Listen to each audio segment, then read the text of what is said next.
If you've ever heard this sound, then you know that smell. The smell of a perfectly tuned 32-to-1 crisp burning two-smoker. And if you know what a two-stroke motorcycle smells like, then you know that power. A power that is frightening yet rapturous. A power that is frantic but harmonious. A power that combines the perfect balance between chaos and peace. There's only a few things in life that are more orgasmic than riding a perfectly tuned two-stroke dirt bike. So in today's video, we're going to talk about the culprits who were responsible for killing off this amazing machine. But more importantly, we're going to talk about who kept it alive. And because of that, how today the two-stroke dirt bike is making an amazing comeback.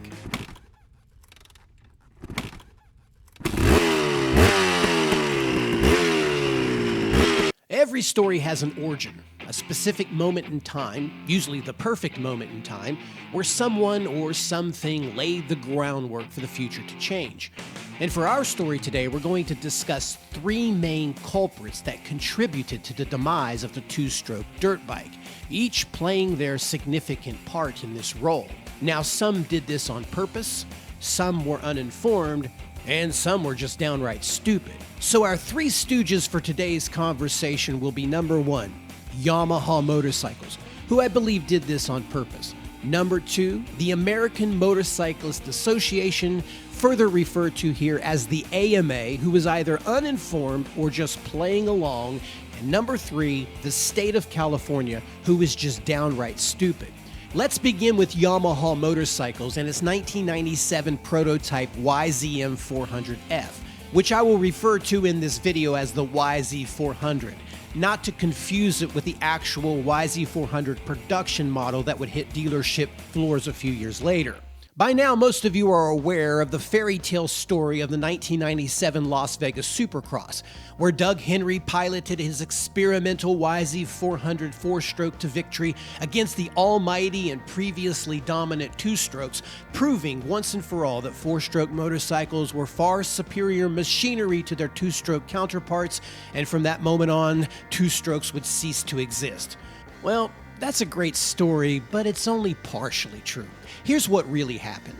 In 1996, armed with a team of lawyers with sheets of pollution stats, rolls of sketched engine drawings on plotter paper, and a posse of mathematicians, Yamaha approaches the AMA with a goal to persuade them, or bully them, or pay them off, however you want to look at this, to allow four-stroke dirt bikes to race in the AMA Professional Series for, quote, development purposes, because at the time, they were not allowed.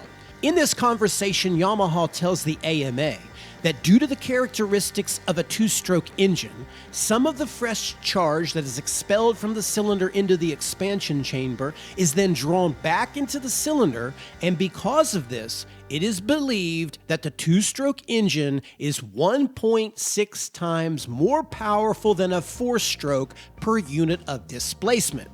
This led to the calculation that making a four-stroke engine with power that is equivalent to a 250cc two-stroke would need to be 1.6 times the displacement, which comes to 400 cc's. 250 times 1.6 equals 400. Sure, whatever. Anyway, the AMA says, sounds good to us. Go build your four-stroke. Now back to the phrase development purposes. AMA Supercross and AMA National Motocross Championships only allow production-based models to compete in the series. So basically what that means is that the bike you're seeing on track that's being raced by your favorite rider is very close to the same motorcycle you should be able to buy on Monday morning at your local showroom. Obviously, the manufacturers can modify these bikes to certain degrees, but basically what you're seeing on track has to be in production, and things like the chassis and the casings have to remain stock. Yamaha knows that the Achilles heel of a four-stroke, which is the same Achilles heel that four-strokes have today, is weight. Yamaha then recommends to the AMA that the YZ400 be allowed to compete and enter races under the development purpose rule, which exempts them from having to abide by any of the previously mentioned production rules, and the AMA grants it to them. This allows Yamaha to build a special titanium swing arm, frame, and numerous other components that would not be legal on the 250cc two-strokes. By the time it's all said and done, Doug Henry's YZ400 bike that he lined up on the gate with at the 1997 Las Vegas Supercross is a 50 horsepower, 252-pound dirt bike. Now, to put this into perspective, my 2022 CRF 450 RL that has 25 years worth of advanced technology in it only puts out 47 horsepower after it's been modified and weighs 290 pounds. Doug Henry's old YZ400 was lighter and faster than my CRF 450 RL that is 25 years newer. So basically, the AMA gave Yamaha the green light to build the ultimate no-cost barred cheater bike using any parts that they deemed necessary. While nobody knows the true cost on what it took to build Doug Henry's YZ400, it's believed that that motorcycle cost in excess of $550,000 to produce.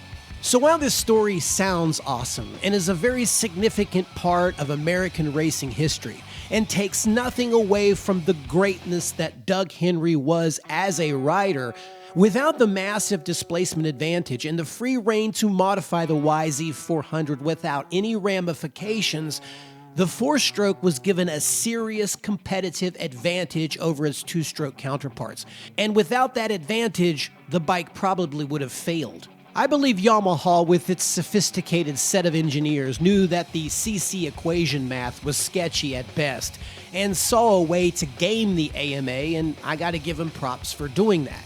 Now let's talk about the American Motorcyclist Association here for just a second. As for the AMA, they were either extremely naive and fell victim to the dazzling mathematics of Yamaha, or they knew that it was unfair but ultimately wanted two strokes out of their racing series, and this would be the perfect platform to put pressure on the other manufacturers and force them into building four strokes. I'll let you decide. As Sun Tzu says in The Art of War, supreme excellence consists in breaking the enemy's resistance without fighting. You see, the AMA is the largest and most prolific racing body in America, and the rules they set forth are adopted by almost every other racing organization in America. Professional racers don't have to buy their motorcycles, but high-ranking amateurs and other amateur racers do. And because amateurs don't have the deep pockets of the manufacturers, in order to be as competitive as you possibly can be, while making it as cost-effective as you possibly can, it's wise to start with the very best platform that's available and work your way up from there. If your local racing organization and the AMA is going to allow four-stroke dirt bikes that have 150cc displacement advantage to enter your race class, you're going to get smoked. Like David Pingree once said, it's like bringing a sport to a gunfight. This instantly had an effect on two-stroke sales. Also, this made the only choice for amateurs a Yamaha motorcycle. So immediately the other manufacturers, Honda, Suzuki, Kawasaki, had to immediately start building one in fear of losing market share to Yamaha. As with all bureaucracies like this, when it's all said and done, it's we, the consumer, that loses the most. And in this case, we, the consumer, were left to absorb the high costs of four-stroke development. You see, a two-stroke engine has less moving parts, and it's cheaper to build, it's easier to assemble, therefore it becomes cheaper to buy. To give you an example of this, in 1999, I bought a brand new KX250, just like the one Jeff Emig was riding, off the showroom floor for $4,100 United States dollars. So factoring in inflation, that $4,100 would roughly be $7,326 today.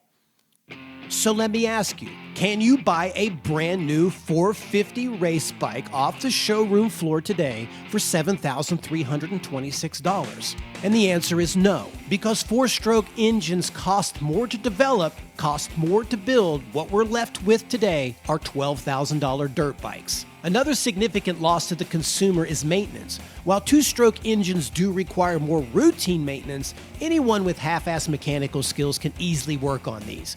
A top-end replacement on a two-stroke can take less than an hour. And back in the day, it wasn't uncommon to see someone replacing their top end between motos.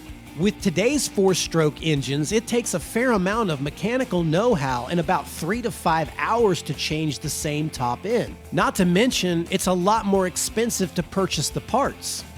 So this has taken an already expensive sport and just blown the costs through the roof. And this hurts everyone because higher costs mean there are less teams. Less teams means there are less riders. And worse, for young kids out there, it's harder to participate in the sport of motocross than it ever has been. It's just a sad situation all the way around. Now let's move on to the state of California, because for every story you need a good political twist.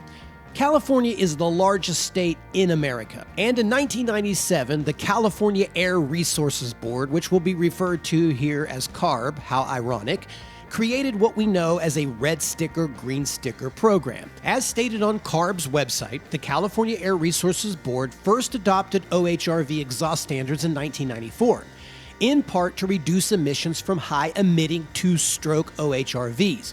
In 1997, prior to implementation of the exhaust standards, stakeholders expressed concern regarding the availability and performance of compliant OHRVs and access to practice areas. In 1998, after extensive collaboration with the industry, the Red Sticker program was created.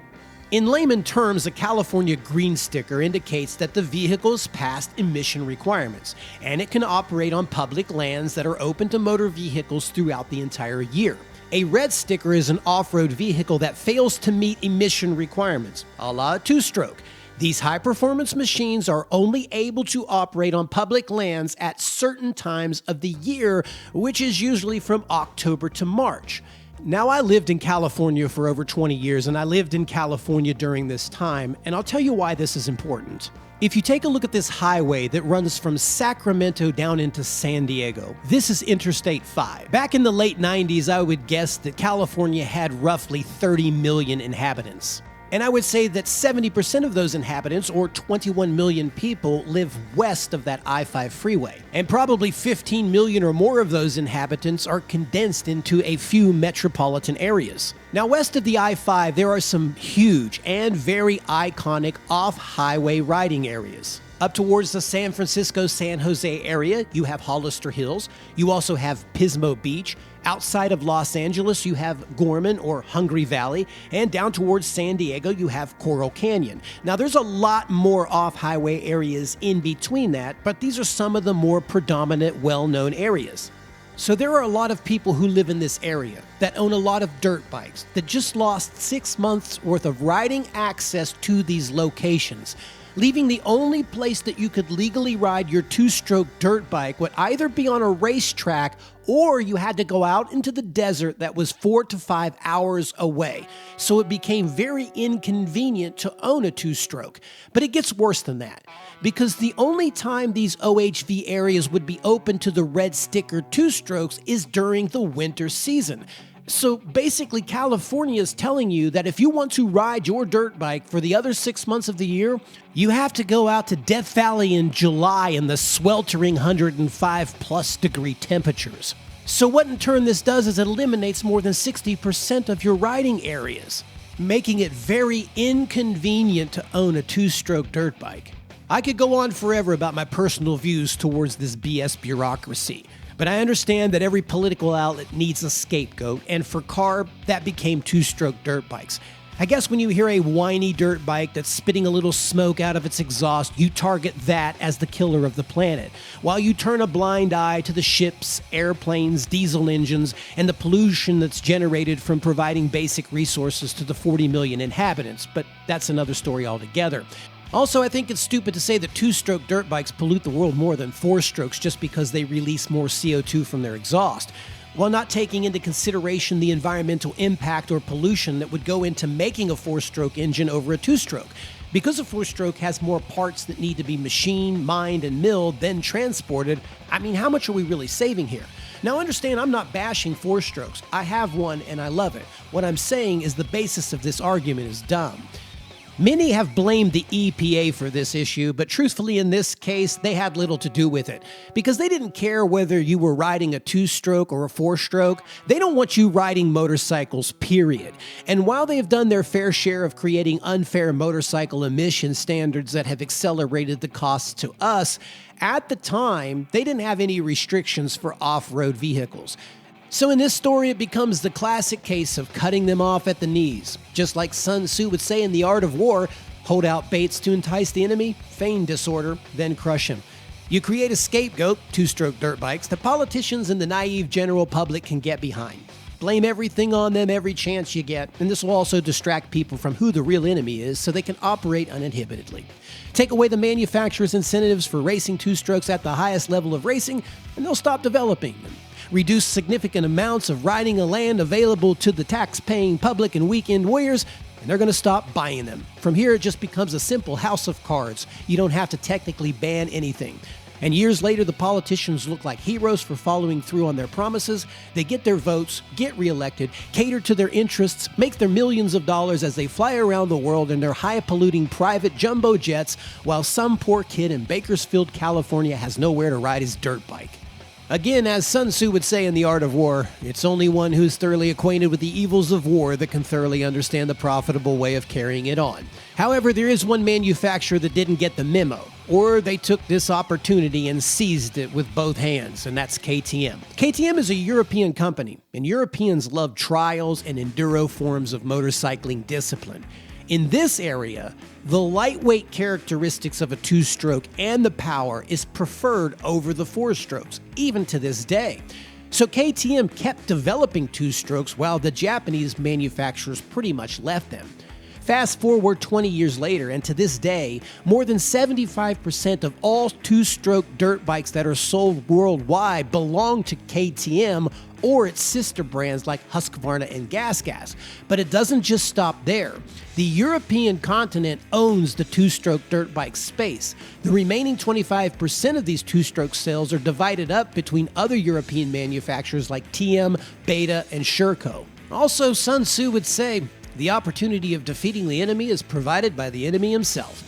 Now, I know many riders have their issues with KTMs, but we should be thankful that they kept the 2-stroke dream alive. And we should be more thankful that they continue to pour resources and money into the development of 2-stroke engines. The late model KTM, Huskies, TBI, and TPI injected models are cleaner burning, more reliable, and more potent than the older 2-stroke models by a long shot. And because of this, 2-strokes are now starting to make a comeback. And with the surge of interest in other forms of motorcycling discipline like the Erzberg Rodeo, the Tennessee Knockout, Enduro Cross, Red Bull Straight Rhythm, and the 2-stroke Nationals, we're seeing more and more popularity minute by minute for 2-strokes. Ring, ding, ding, ding, ding, ding, ding, and that's a good thing. The main takeaway of this video isn't about 2-strokes versus 4-strokes and which one is better. I've been fortunate enough to own both of them, and there are areas which each one of them excels. There are times where I really love the torque, power, and luggability of my 4-stroke, but there's other times I prefer that flickability and that playful nature of how I feel I'm on the ragged edge when I ride a 2-stroke. There's room in our world for both of these bikes. What this video is really about is politics, because the same organizations that killed off the 2-strokes are now coming after your single-cylinder 4-strokes. I mean, look at how Honda had to hack the engine on the 450 RL just to get it to pass emissions. And with each passing year, it just gets worse. So I guess in closing, it would be appropriate to finish this video off with a quote from Sun Tzu's Art of War, where he says the whole secret lies in confusing your enemy so that they cannot fathom your real intent. And right now, goons and gals, we are being confused and tricked because 2-stroke dirt bikes are not our enemy. 4-stroke dirt bikes are not our enemy. This is.